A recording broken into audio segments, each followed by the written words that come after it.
Hello, my name is Amy Sturkey. I am a pediatric physical therapist, and I am here with my co-instructor today. This is Alex Robinson.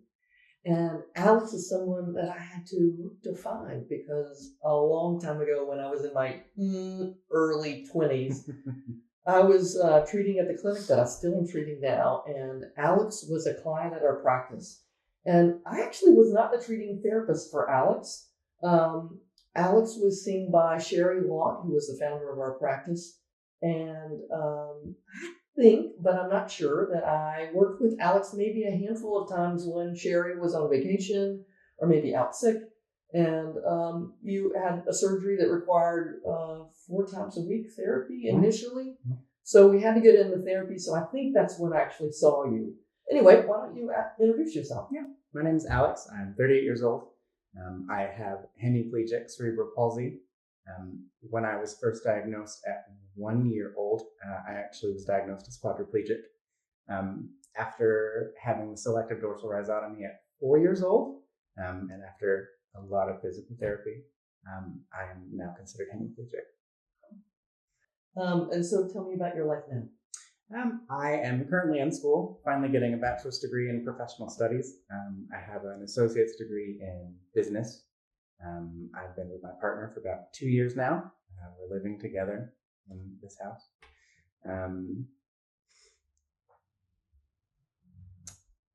Currently working in billing and accounting.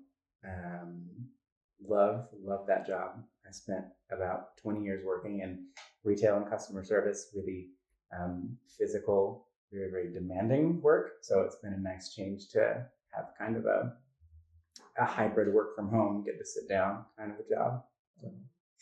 And I think of you as having very mild involvement. Tell me what you can do, or you're able to walk independently.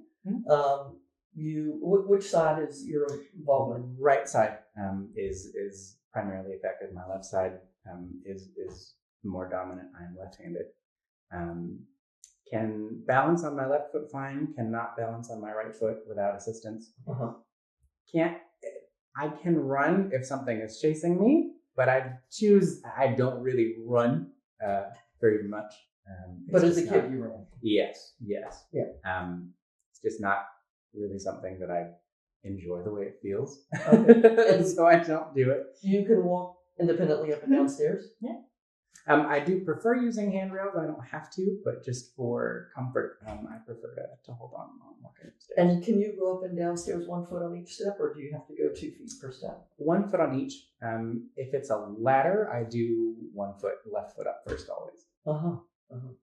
So, according to the gross motor function classification system, you're a level 1, which is the mildest involvement. Those people as adults can run if they can walk upstairs. They can walk upstairs carrying something so they don't have to hold on to the rail. So fairly mild involvement. Tell me about your birth history.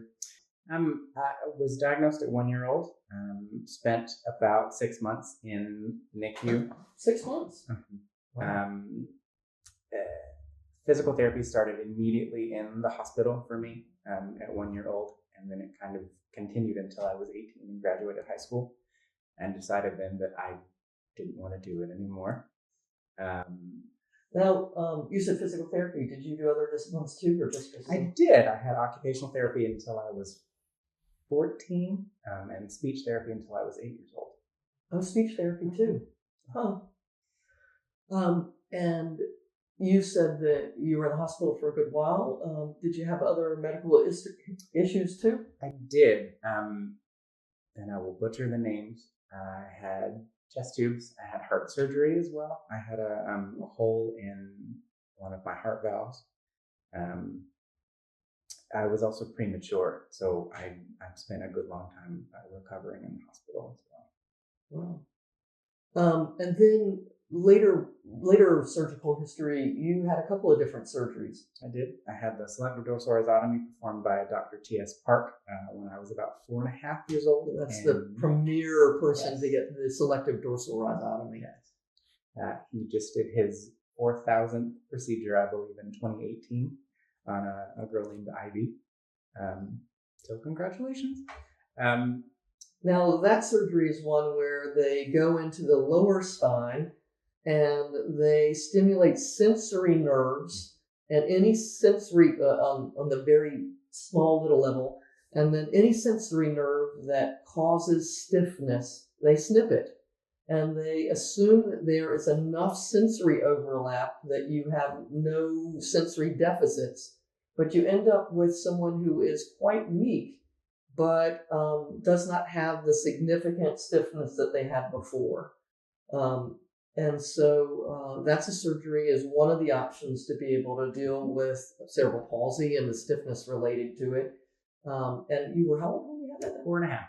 4.5, and then you had to have therapy initially 4 times a week, and then 3 times a week, and then 2 times a week, and for a long time.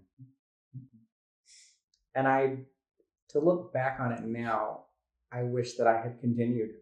When I turned 18, I just wanted to be like everybody else, so I just kind of stopped physical therapy. I stopped all of it. I wish now that I had made the connection that physical therapy is just a part of self-care. It's a part of general body maintenance. Because all of a sudden, when you turn 38, you have the aches and pains, and Well, don't we all? but I absolutely wish that I would have continued with physical therapy.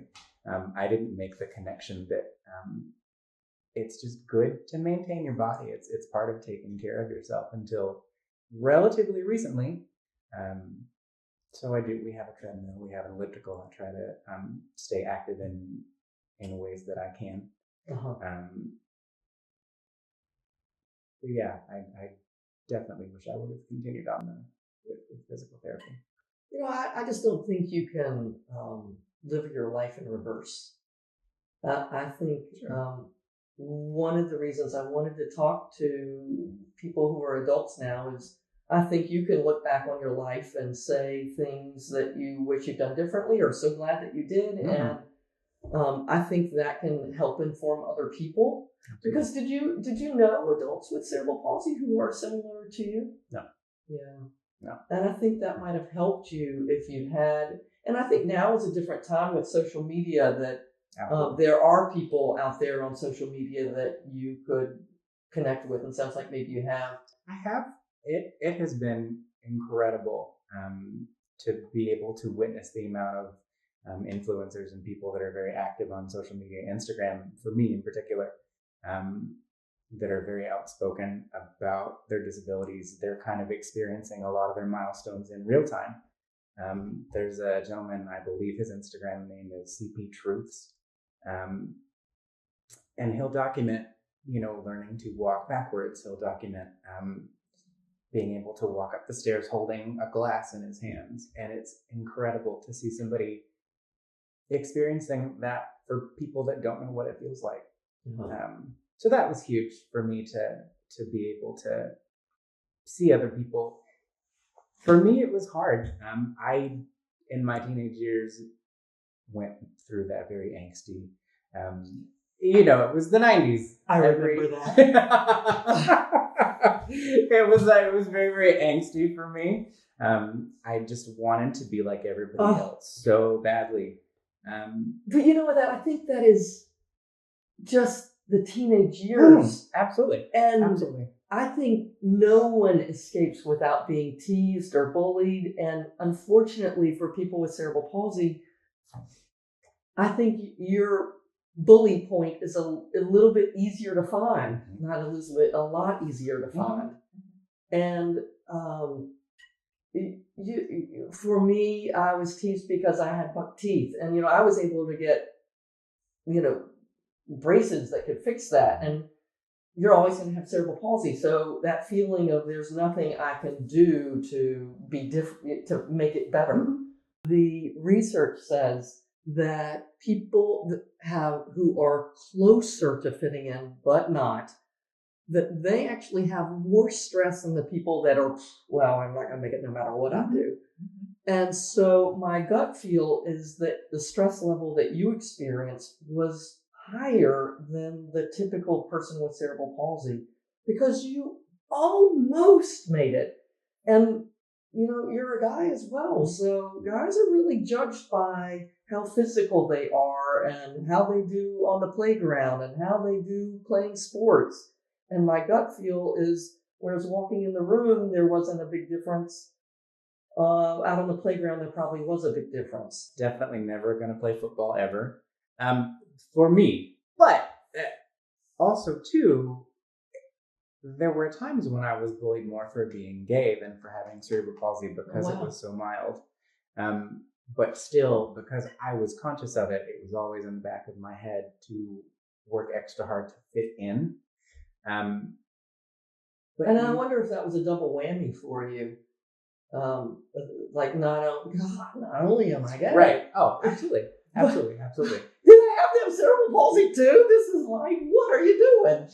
It was wild to me. There's a and I didn't mean that I have no. I did not take it at all. But it's funny that you say this because there's a television show on Netflix called Special. It's stars and produced and written by a guy named Ryan O'Connell who has CP. It's very, very similar to the way that mine manifests, and he is gay.